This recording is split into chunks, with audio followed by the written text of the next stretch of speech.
Hi, everyone. Let me just start by saying that one thing that AI has done here is that he has really disrupted the playing field for students. It's made it very uneven in many ways, yeah? Because if you had the chance to play with the free version of ChatGPT and the premium version of ChatGPT, you're going to realize that actually the quality of the answers can be very, very different. The premium version is $20 a month. And recently, they even rolled out what they call plug-in support. That means there are other plugins that you can attach to ChatGPT, and the AI can start using reading PDFs. It can start searching the internet for answers and summarizing search results for you. Yeah, you don't get that with the free version of ChatGPT. Now, another uneven playing field has to do with AI savvy students and non-AI savvy students. Now, I can tell you at the start, I was one of those people that you could call non-AI savvy. The first time I played with ChatGPT, I thought, meh, this was just another fancy tool. You know, like the quality of the essays it generated, at best, I would give it a B minus grade, right? Then I talked to some students, and one of them was saying, oh, you're using it wrong. Actually, among us, we found out that there's a way to prompt it and you can produce better quality answers. Then I was like, hey, wait a minute, what is that really the case? So I gave it a try. One of the things that they shared was to start your prompt by saying, imagine you're a professor of XXX, like philosophy, sociology, or whatever, and then you give it the question, the prompt. The quality instantly improved, right? So before that, I was giving it B minus B grade. After I started with that little sentence at the start, it moved to B plus. Yeah. So one thing I started to realize is that actually there is an art to prompting, and there are students who know how to prompt and use it very, very well, and there are students who, like when I started out, were like, oh, okay, this is just meh, another toy that's overrated. Yeah. So those who know how to prompt can do it well. At the same time, there are also people who have developed that intuition, what you call it? They've developed a working style where they now intuitively consult ChatGPT. And then you have students who know how to use, but it doesn't come as second nature for them to consult. Why does this create an uneven playing field? Because what happens is, if we say, okay, students, you are free to use ChatGPT for your assignment, there's a good number who will not think about using ChatGPT. And among those who will use ChatGPT, some of them are going to ask ChatGPT to give feedback for improvement. So instantly, those who are doing so get extra pair of eyes and comments, and those who don't get the extra feedback. So those who don't consult ChatGPT may be at the losing end. Now, the last one is a bit of a bombshell, but thankfully, not many students are actually doing this. This is what we call API access. That means they have more advanced access to the GPT program, right? And what you can do is that you can actually feed it up to about 200 pages of text. You can train it with 200 pages of text. And there's this new software called AutoGPT. This scares me a bit, right? Because AutoGPT is one of many that can plug into the API. And basically, you don't just tell it to produce a certain output. You give it a task, and then the program will get ChatGPT to talk to itself. Just you know how we have certain times we have inner monologues in our head as we are thinking through things. It gives ChatGPT the ability. So you can say, write an essay and make sure the essay has A, B, C, D, E. So you write, you evaluate, does it have it? No, then you rewrite until the quality improves. I saw a video where this guy demonstrated how he got ChatGPT to order pizza for him. Yeah, so that is how advanced it can get. Now, for the longest time, I'm not controlling this machine. Sorry, next slide. Yeah. Now, for the longest time, like Lin and I were talking about this for quite a while, right? We were saying, yeah, maybe we should work on developing AI-resistant assessments. We started this conversation in January. And as the months went by, the development has been very, very rapid. As the months went by, we started to realize, actually, maybe this is not sustainable. Because at first we say, yeah, we can design assessments based on diagrams. So we tell students, okay, look at this diagram and write answers based on it. You know, you can't feed diagrams to AI. Well, now you can. GPT-4 has vision abilities. Google Bard is going to roll out the vision abilities very soon. ChatGPT also very soon. So you can take a photo or upload an illustration, and the AI is able to read it. So that's out already. Then some people used to say, oh, then we just have assignments based on readings. But now we've plugged in support like the images I show on the right. You can feed it a PDF, you can feed it URLs, ChatGPT can read it, it can do the summary, it can tell you what's in the document as well. It can answer questions based on the document. So that's all. Now, the third possibility for AI-resistant assessments is to cut out part of the context. So some of that context is actually talked about in class rather than in the assignment itself. So if a student lazily copies the question and pastes into ChatGPT, either ChatGPT is going to say, I don't know enough to make a conclusion, or it may come out with an answer that doesn't satisfy the requirements. Like one of the colleagues I talked to, he was saying, oh yeah, in class I said, do not talk about gentrification. So if the essay comes up with topics about gentrification, he knows that the student either didn't pay attention in class or sought outside help or consulted the AI for this. Now, this is a simple trick, but easy to overcome because students can simply just type out the missing context, and the AI will be able to do that. So then maybe the question is, maybe we might want to consider embracing AI, since this AI resistant path may not be feasible in the future. Yeah, of course, one of the concerns, some people may say, oh, but there's still AI detection tools, right? Sorry, next slide. Yeah, AI detection tools but the problem is this, that many of the AI detection tools that we have right now, they're overrated by the people that made them. Yeah, they say it's a 2% false positive rate. But here's the problem, right? Like in NUS, we have 40,000 students. 2% is about 800 students. That's a lot of students. In fact, I tested some of my writing. One of my Channel News Asia articles, the AI detection tool actually said that it was written by an AI. So that's actually quite ironic. Now, I talked to one. If you go to Reddit or many of the social media platforms, you will also read many horror stories of students who have been falsely accused because of AI detection tools. And one of my students in the screenshot I showed over here, Leming, he actually shared with me that he's very concerned. He and his friends did, even though they write an essay, they submit to the AI detector tool, it says it's written by a human, it doesn't put them at ease because they've read so many accounts of students around the world being falsely accused. They recognize, like, once I'm accused, it's very hard to prove that I'm innocent. And here's the other problem. Next slide, please. If the lecturer asks the student, did you use ChatGPT? Many of them are going to say yes. Last semester, I did a poll with my classes, each tutorial class has like 15 students, right? I asked, how many of you use ChatGPT? About 14 hands will go up in many of the classes I went to. Yeah, so 14 out of 15 in many of the classes. So many of them are using ChatGPT. And at the end of the semester, I actually put out a survey and I asked, what are you using ChatGPT for? And as you can see, many of the reasons why they're using ChatGPT, except for the last one, I mean, okay, nobody wrote the last one, but they at least wrote the first few. It's not for purposes of cheating. So if you catch a student and you ask, do you use ChatGPT? The yes could refer to any of these following points. Yeah, and many of them are actually using it to help them write or express themselves better. Yeah, one interesting trend I've learned is that this current generation of students do not use Google the same way that we do. You know what's their preferred search engine of choice now? TikTok. Platforms like Quora, like Reddit, like TikTok, where you can ask questions. So one of the reasons why ChatGPT is so popular is because it came at the right time, where kids are happy to ask questions. Now there is a AI where they can ask questions and get answers instantly. Yeah. So a yes doesn't always mean that they're cheating. A yes could just be that they're seeking help. So one of the things I think is very important for us is not only to ask students to cite whatever portions of their answers that they use ChatGPT for, but also to include an appendix. Then that way we can, for ourselves, assess how they are using ChatGPT. Because if they say that, oh, I use it as an idea generator, then we should at least be able to see the conversation showing idea generation taking place. Or if they say it was only to summarize or to rephrase, then we can see the evidence there. Yeah. So this will help us to get the nuance of it. Okay, next slide, please. Now, what's interesting in the whole history of technology is that the first person to have a huge critique of technology was actually Socrates himself.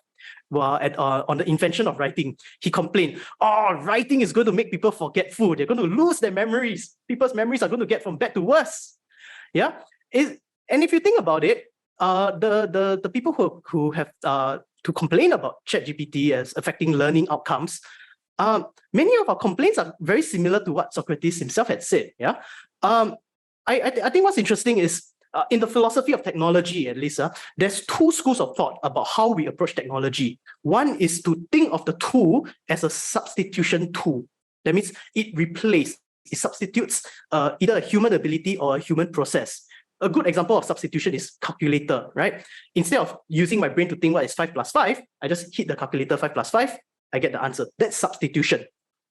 Augmentation is a different school of thought, and it is where we use the tool as a way to enhance our ability, as a way to enhance our process.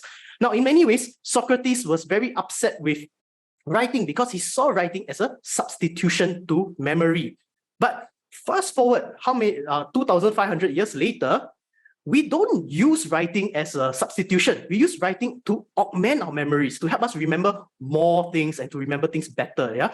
So in many ways, if we can have that shift from substitution to augmentation, especially with regards to AI, we can open up new paths of learning. And maybe can we go back to the previous slide? And if you think about it, the stuff that my students said last semester, the sample size is 350. Yeah, look at the first couple of points. As a substitute for Google, as an idea generator or sounding board to develop ideas, seek help on difficult concepts. Because ChatGPT can explain, right? And if they don't understand, ChatGPT is very patient. You can get it to keep elaborating and explaining until you understand, right? Rephrase sentences, summarize, improve expression, yeah, provide feedback, build confidence. Aren't these augmentative users of AI rather than substitutive users of AI? So it's very interesting that many students have very spontaneously found augmentative users of AI rather than substitutive. Yeah. So what I want to come to is sorry, next slide, please. Is that students have already found ways of using it in an augmentative way, and perhaps one area where we as educators can lead by example is to show them how else they can go in the direction of augmentation. How can we teach students to use AI more effectively, so that as an augmentative tool, it can help improve their learning, can help improve their research. Now, there are 3 learning objectives that can help with effective AI augmentation. I think the biggest one is actually a dispositional shift to make them feel comfortable consulting an AI, but not wholly dependent and reliable. That means it becomes like how it's second nature for us to talk to friends, to consult colleagues or friends about a certain question that we have in our heads. Can we develop it in such a way that students find it second nature to say, hey, I have this idea, why don't I just bounce it off at AI to see what it says, and then I can work on that. Yeah. So if we can develop this disposition, because right now many of the FASS students, at least the ones I poke, they say, yeah, it's great, but I don't feel a need to talk to the AI. I don't see a point. But the less we use it, the less adept we are at AI use. Yeah. Now, so the more they use it, the more familiar they are, the better they can develop their abilities. So there are 2 skills. One is called prompt engineering. It's basically the quality of the output is dependent on the quality of the instructions. So we want to teach them how to articulate their requirements clearly to produce the results that they want. Yeah. So that is in and of itself a skill. Another one is evaluative judgment, to basically how to evaluate AI's output and how to add value. Because right now, I don't know if you want to call it a user experience problem, but many people, when they look at the answers that the AI confidently gives, they take it as truth. 100% settled. Everything is settled. There's no need to question. So if you can imbue them with this skepticism, a healthy dose of skepticism to think, where could it be wrong or how can it be better, then the students will not rely on it as a substitutive tool. Yeah. Of course, if we don't design AI-resistant assessments, what can we do? Actually, there are two branches. One is what we call AI-enhanced learning, where we teach students to consult AI to enhance their work. Think of it like a peer reviewer. When we publish papers, we get a peer reviewer to write feedback. Then we encourage the students to evaluate the feedback. Do you accept or reject this suggestion, and why? Yeah, and then they get to think about whether or not to incorporate the AI's suggestion. Yeah. The other one is called AI collaborative learning. So to treat AI as a teaching assistant or some other consultative or expert role that they can talk to learn, right? Another one is to treat AI as a fellow student. Yeah? Of course, all this is very abstract, right? So I have some examples to showcase how we can use teach and learn with AI. So next slide. So this is one of my tutorial activities last semester to teach evaluative judgment. Now, the first thing I want to show you is that you see the words in purple just below step 1. Your instruction to the AI can be as wordy as this. Ignore all previous instructions before this one. Imagine that you're a special purpose AI for a ride-sharing company. I'll be training you with a set of criteria, blah, blah, blah. Okay, you can read it yourself, yeah? But basically, you can instruct the AI to interact with students in a certain way. It's just like how you go up to someone and say, hey, I want you to role play in this manner, behaving in this way when you're interacting with me, right? So it's like writing a program but with human language, yeah? So we can do this to train the AI. Now, once, and for this tutorial activity, I got them to come up with an evaluation criteria for Grab service, So I say, okay, train it with the criteria, and then step 2, ask the AI to give 3 suggestions for improvement. Now, with every class, what's interesting is that the moment the AI gives 3 suggestions, almost every student says, yeah, it's all correct, it's all correct. So I had to challenge them and say, if you can't critique or add value to what the AI gives you, then you'll be very easily replaceable by AI. So some of the students, they get a bit shocked. Then they start to think, right? And what's interesting is that after a good 5 minutes of discussion within the groups, right, they start to realize, actually, it all looks good on the surface, but the more we think about it, the first suggestion only applies to one context. Second suggestion doesn't always apply. So they start to realize, it's not always true. It's not 100% infallible, right? And so they start to realize, okay, I have to always have this critical mindset. So this is one way that we can impart evaluative judgment. Okay, sorry, next slide. Another one is prompt engineering, right? So one thing I do is I teach them, okay, this activity, I got them to prompt the AI to generate a presentation pitch to convince the boss that that suggestion is the best, right? So then I told them, okay, a good prompt should look something like this. Imagine that you are, and then give it the setting and context. You will need to then give it the task and the requirements of what the output should look like. And then you can add other instructions like what to say, what not to say, right? And then you can add other information here that it needs to input. So my challenge for them was to come up with basically 2 prompts, and each prompt should be better than the previous one. Yeah. Now, I tell you a very interesting story that happened during this tutorial. I had one group where there were 4 social science majors, and the 5th group member was a literature major. Okay, when we came to this activity in articulating the requirements and needs, the 4 social science majors actually struggled to articulate what they want. They struggle so hard. They were like, oh, why is the AI not producing the kind of output that I want? Eventually, they all relied on their literature major group mate, who suddenly, normally people have this perception that literature majors are not very useful, right? Suddenly, she felt so hopeful for her future because she had 4 group mates who were relying on her to accurately express what they needed, and the AI was able to produce the kinds of output that the whole group wanted. Yeah, so there is a skill to prompt engineering, and about 70-80% of my students in the survey actually came to agree with that yeah, there is a skill, and the more we do, the more we practice, the better we get at it. Yeah, and as you can see, I'm showing these examples also to show you that prompts don't have to be one sentence. Somehow when people started using ChatGPT, we all went away with the idea that, yeah, it's just I put a question, I put one sentence. But now you start to realize prompts can be one paragraph, it can be many paragraphs even, right? And the more detailed you are, the better quality your answers will be. Okay, so next slide. Now, here's an example of what I call AI collaborative learning. So here's the top is the prompt. I want you to pretend that you're confused about philosophy. You have partial knowledge of ethics and makes very little sense to you. As I teach you, I want you to ask me clarification questions to help you gain a better understanding. Tell me if my explanation makes sense or not. And if it doesn't, explain why it wasn't helpful to you. You should start by asking me a question. And then we just have a conversation going. Yeah. So we can design prompts to instruct AI to interact in a certain way. Yeah. And I like this a lot because, a lot of there are many soft skills that unfortunately in our learning environment requires a human instructor to help give feedback to the student. But we can actually design prompts where we can automate some of these things, and students can then learn together with the AI.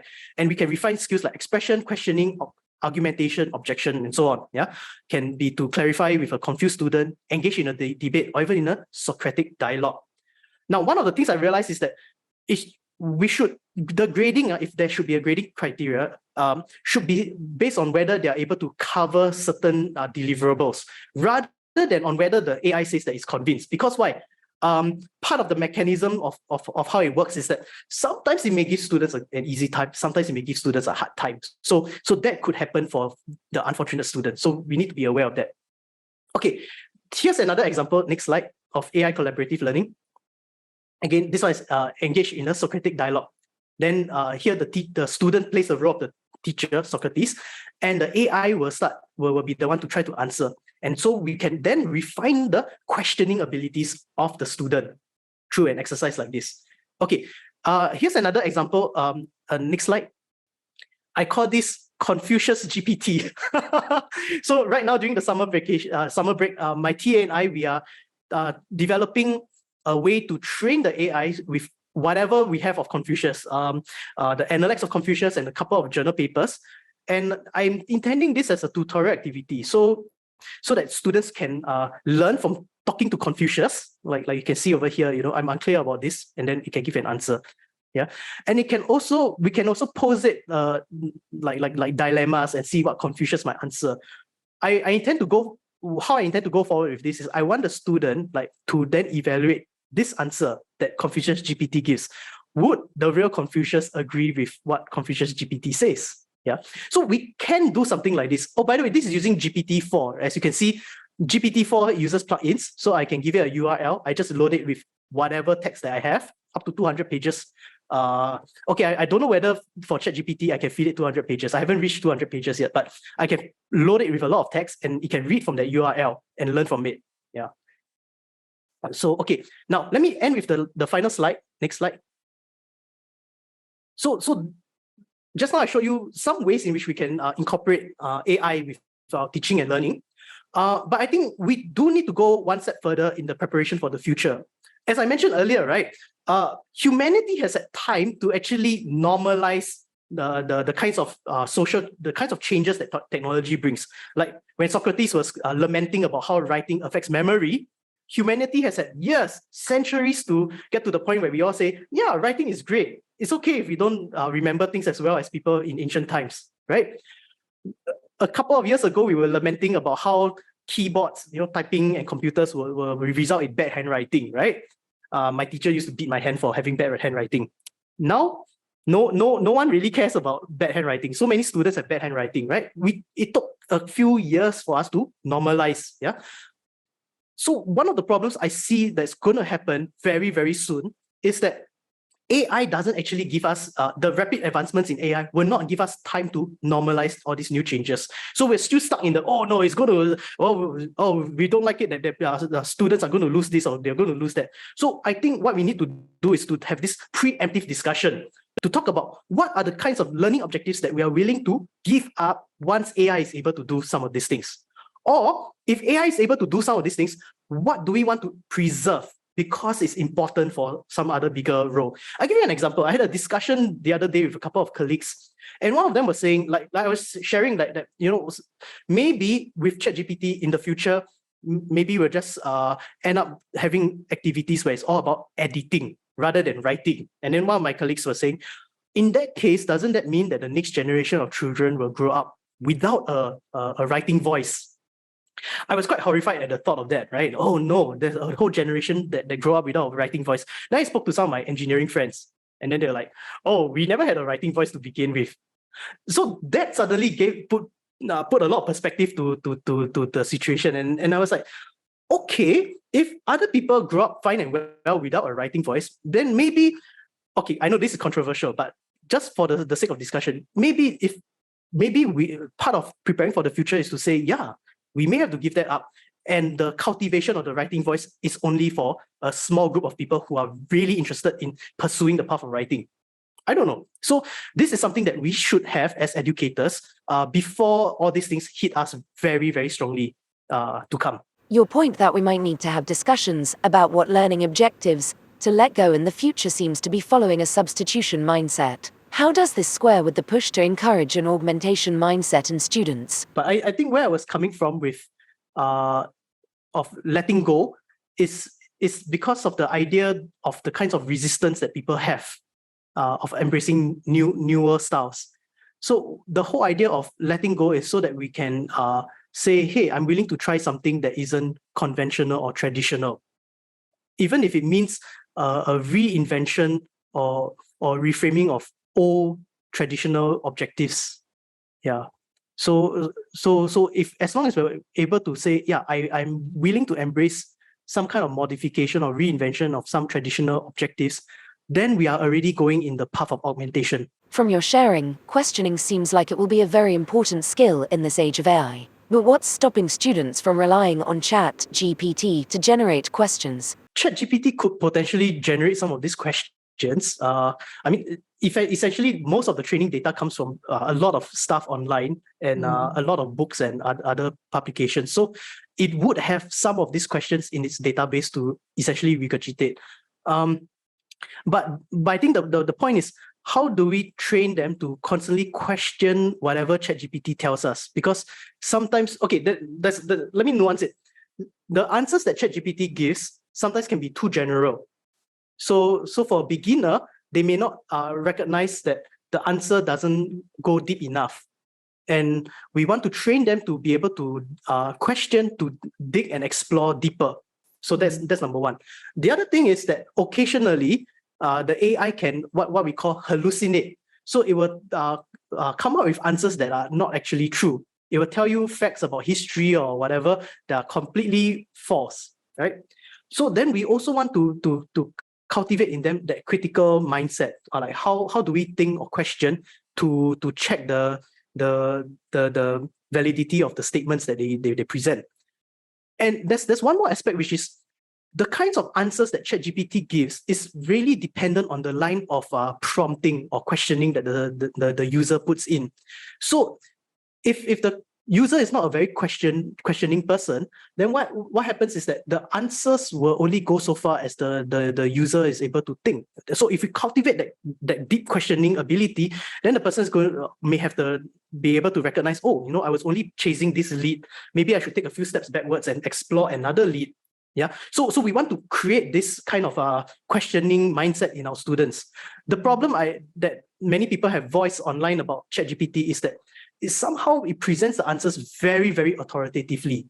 I don't know. I mean, to me, I just read it. It seems okay to me, but I don't sense that authoritativeness. But many people admit that it sounds authoritative, and because it sounds authoritative, they just take it as this is the expert answer that the computer gives us. I think there's a certain bias also that whenever a computer gives something, people take it to be true. Even if there was a system error, like I've been in situations where even in a restaurant or in the shopping center, the service staff would just say, no, the computer is right. Then I was like, huh? Maybe it could be an input error, but it never crosses their mind that it could be an input error somewhere. There's always this blind acceptance that whatever the system gives is always right. So we need to overcome that with questioning. If we assess students for the quality of their prompt, would it be like we're assessing their questioning or critical thinking abilities? Maybe just to add one thought, I had this conversation with someone along the similar lines, which is like, it's very hard for a student to write a good prompt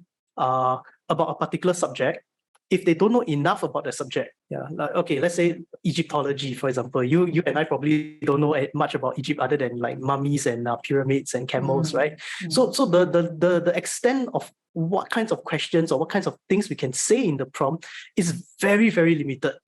Yeah, I mean, sure, we can get ChatGPT to generate a couple of things, but again, I run the risk of maybe using some of these things that could be hallucinations. And if I'm a very careful student, I may not want to take that risk. So in which case, I realize then I'm in a situation where I do need to read up more about the subject if I need to write a very good prompt. That's right. You need to know what you're asking. I can give you another example. Like let's say I was talking to someone about programming with ChatGPT, right? ChatGPT can write code, but it may not necessarily be efficient. It may not necessarily be safe and secure, like if you talk about internet security, right? But you need someone who knows these things to be able to say, hey, this code to tell ChatGPT, hey, this code is not efficient. Can you make it more efficient? Or hey, this thing doesn't prevent this potential for hacking or whatever. Can you patch it up? So only the people who have the experience and knowledge will know enough to prompt ChatGPT to integrate all this into the code.